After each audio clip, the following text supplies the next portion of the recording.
Hello everyone, back again with another video. Tata Test 21 is over. So now we're going to look at some other games. I picked this one from 1995. This is Vladimir Kramnik, a young Vladimir Kramnik, as you can see by the picture below on your screen. He was rated about 27-30 at the time, so a very strong player. He was already being touted as the next champion after Kasparov at this time. And with the black pieces, Alexander Beliavsky. So it was like at this time it was like new school versus old school, right? Beliavsky was like a strong grandmaster, late 70s, early 80s, contender for the title at some point. And so here it is, 1995. Young Kramnik starting out with the move knight f3, d5, g3, c6, bishop g2. So we have this King's Indian attack set up, or if you want to call it ready. It depends on transpositions, but uh, we could go with KIA for now. And in this particular variation, you can see black gets his bishop out to g4, and then he also has his pawns on the light squares, forming this pawn chain from b7 to d5. And what this does is it blunts the bishop on g2. So that's one of the ways to deal with the fianchetto bishop. There are several ways to deal with bishops. The most familiar way to deal with a fianchetto bishop is to trade it off, and so that's why you see this scheme a lot, where the bishop, say in this case, right, the queen might come to d7 at some point, and then the bishop on g4 will be played to h3 and trade the bishop off. That's one way to deal with the powerful fianchetto bishop, and probably the most common way that you see. Well, here's another way: is just to block it so that the bishop is ineffective in biting on granite. All right. Another way to deal with the fianchetto bishop, of course, is to turn it into a bad bishop by encouraging the opponent somehow, provoking the opponent to place the pawns on the same squares as his bishop. All right, and that will make the bishop bad also. So those are three methods right off the top of my head that you can use to fight against the bishop. So don't always fianchetto bishop, that is. So don't always think you have to rush and trade it off.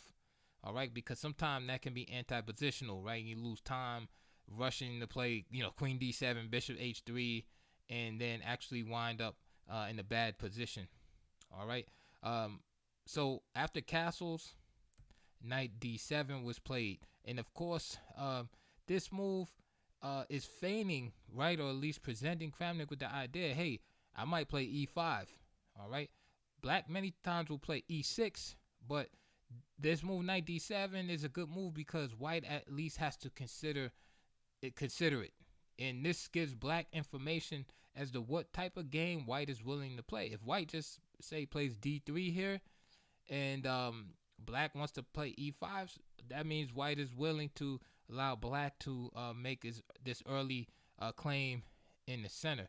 But Kramnik's response d4 shows that he's not allowed to give up that much of the center at this point.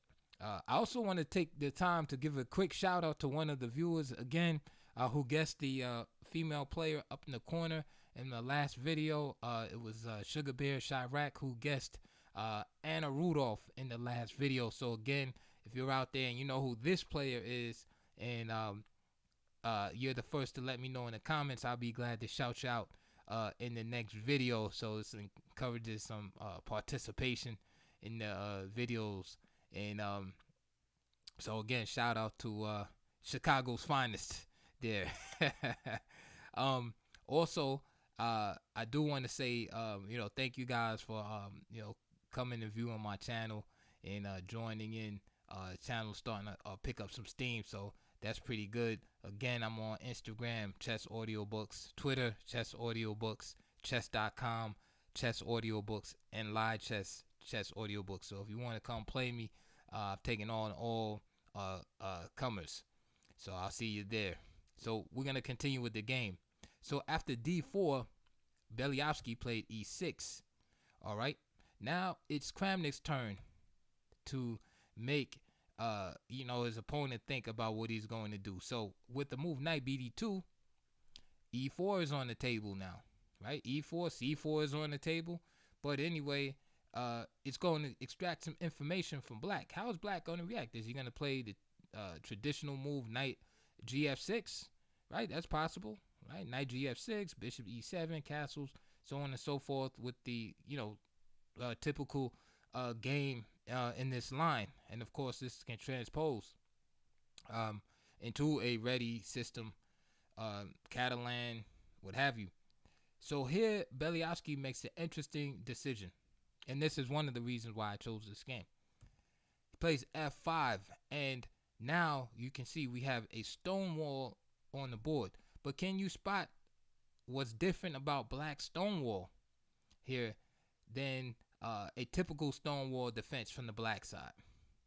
Okay, what it is that the main problem that black usually has in the stone wall is that his bishop, the light square bishop, right, on c8, is usually trapped behind all of those pawns placed on the light squares. So what Beliavsky has done is, by getting his bishop out early, by playing bishop g4, he's transposed into a more favorable version of the stone wall. So now if black is allowed to complete his development, then he's basically duped white into a better version of inferior opening, basically, right? Because normally in the stone wall, that bishop would be trapped on c8, and black would be trying to figure out how to get it in the game at some point, whether it's by black playing b6, as Igor Glek would play b6, bishop b7, or the Botvinnik system where you play bishop to d7, bishop e8, and then bishop h5. All tedious systems which take time to get that bishop in the game. So Beliavsky here is trying to skirt that. All right. So with this knowledge in mind, how can Kramnik deal with this? If he just lets black play, knight f6, bishop e7, castle, then black is just kind of got away with some type of crime here. All right. So after f5, immediately Kramnik steps on the gas pedal and he plays c4. And what it is that Kramnik must take advantage of the fact that black has made 4 pawn moves in the opening, and he's used another tempo to get his bishop on the queen side out. Notice the knight on d7, right, emanating from b8. Black has taken no time at all to develop his king side. All right. So all of these pawn moves and only developing pieces on the queen side, what Kramnik must do is take advantage of this aspect to make black pay, all right, for thinking that he can play a favorable version of the stone wall. And with this in mind, this is what I want you to be thinking of the next few moves. Bishop d6. Again, Beliavsky is now, he's kind of, got away with a little crime here, and he's just trying to finish his development now. So bishop d6. So immediately, queen b3 by Kramnik. Notice how the queen is hitting the black position. So now black can't just play knight f6 and go on. Now he must deal with this threat here, the b7.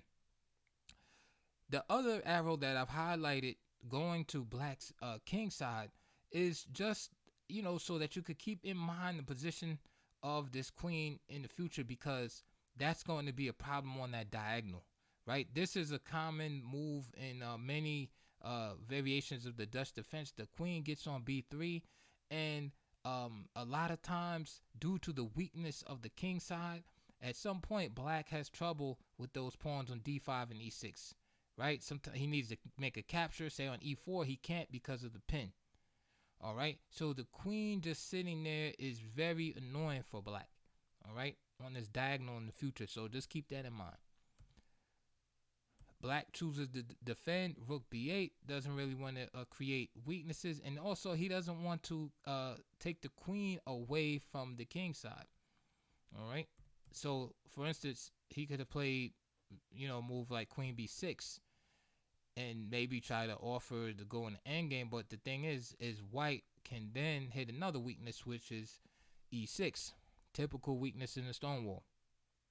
Again, black cannot castle because he has to deal with this situation. Notice, not only e6 is attacked, but white is also threatening c6. I'm sorry, c5 with just a basic fork of the queen and bishop here. Again, if knight f8 dealing with one threat, then just c5. Another defense possible is queen c7, and the typical line that's possible could be h3, bishop h5, and say like queen e3, for instance. Again, attacking the e6 pawn. And just to show you, black's development becomes quite awkward trying to protect this pawn. So knight f8 is awkward, and then at this point, white can just start opening up the position. All right. Another defense, bishop f7, but then knight g5 is very strong. Again, how do you defend this pawn at e6? Again, you have to play a move like knight f8, and then the position starts rapidly getting open. And then you can see with the queen on c7, eventually the rook will come to c1. So for instance, white might play a move like knight b3 at some point, bishop d2, and then rook c1. So these are some of the ideas that Beliavsky had to consider. So he decides goes with rook b8. Now Kramnik plays rook e1. Again, this is about getting the break on e4 at some point.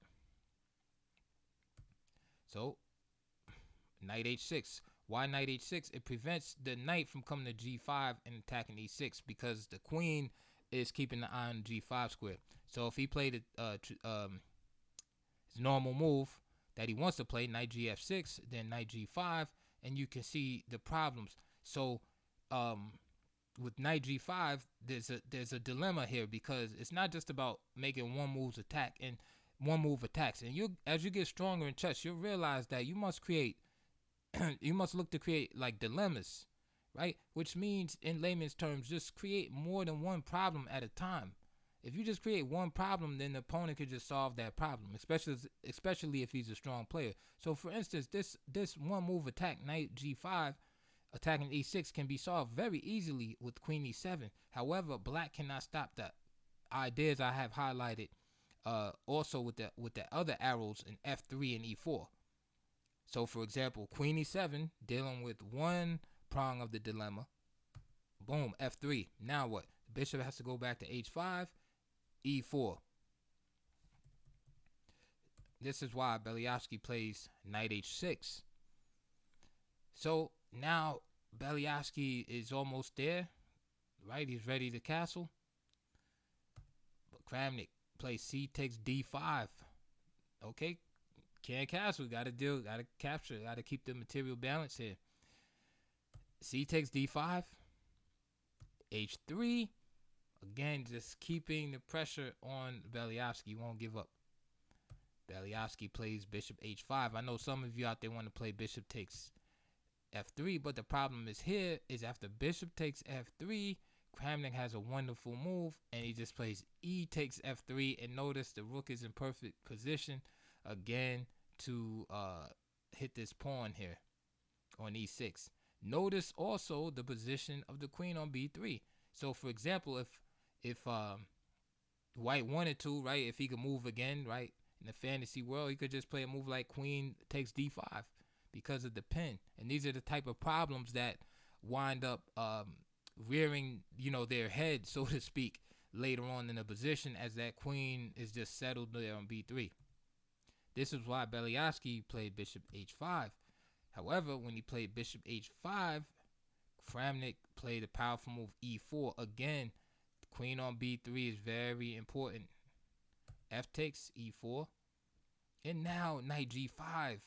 Again, I'm highlighting here that whole pawn complex is weak in the center for black. And of course, e6 comes under fire now that the bishop has been forced back to h5. How to defend? Okay, bishop f7. Now you might be saying, wait a minute, the knight is just hanging on g5. If Beliavsky plays queen takes g5, then white has fantastic attack going. So he plays knight takes e4 here, and notice the bishop on c1, as I have highlighted, attacking the queen on g5. Also, the bishop on d6 is attacked also by the knight. So again, creating dilemmas, right? More than one problem at a time. So the queen is attacked and the bishop is attacked on d6. How do you solve that? So queen e7 is basically the only move here. All right. So now this accelerates the attack for white. Bishop g5 hitting the queen. Queen has to stay there and protect the knight. Protect the bishop. So he plays a move like knight f6. But notice the weakness of the pawn on, well, I'm not going to say it's weak, but it's overworked, the pawn on g7. So knight takes, of course, queen takes would just lose. G takes, and bishop takes h6. And you can see that black is basically lost in this position. Again, bishop takes d5 is on the menu. Black cannot castle. And his position looks abysmal. Notice also in this position right here, again, queen f8, a move like that, just a bad move. After say just a simple move like knight takes d6, and then bishop followed by bishop d5. Right? Those are all possibilities. Perhaps even rook d6 e6 might even work. Let's get back to the game. So this is why queen g5 was not taken. Black is in no position to really get into a firefight at this point. So he's trying to keep things close, and he plays bishop f7. So surely Beliavsky is safe now, right? No, he isn't. Knight d takes e4. Very powerful move. Again, bishop on d6. Problem child, right? Now Beliavsky probably wishes he had moved that bishop to e7 when he first moved it. D takes e4, but now e6 is under attack again, and again queen b3. The queen on b3 is being annoying on that diagonal again. So after d takes e4, right? D takes e4, knight comes in. Again, no castling for Beliavsky. Bishop takes e6, queen takes e6 check, again attacking the bishop on d6, and now queen e7. So now you surely figure like, okay, the attack is over. Black is still going to be up a piece. What can white do here? Kramnik just simply played rook takes e4, and you're saying, what? A lot of trade of queens? No. King d8 was played by Beliavsky. If he trades queens here, he's going to be lost. So queen takes e6. Rook takes e6. Again, bishop on d6 is a problem. Let's say bishop e7. And then simply bishop takes h6. King f7. And then simply bishop d5, which is very powerful, because what it is that after, let's say knight f6, because the discovered attack is going to be too strong. So knight f6 hitting the bishop comes back, and say capture now, and now just simply rook ae1. And it doesn't really matter what black does, the discovered attack is going to be very strong. Right, the bishop is threatened already on e7. So let's say he does bishop b4, for instance. Check and picking up the bishop.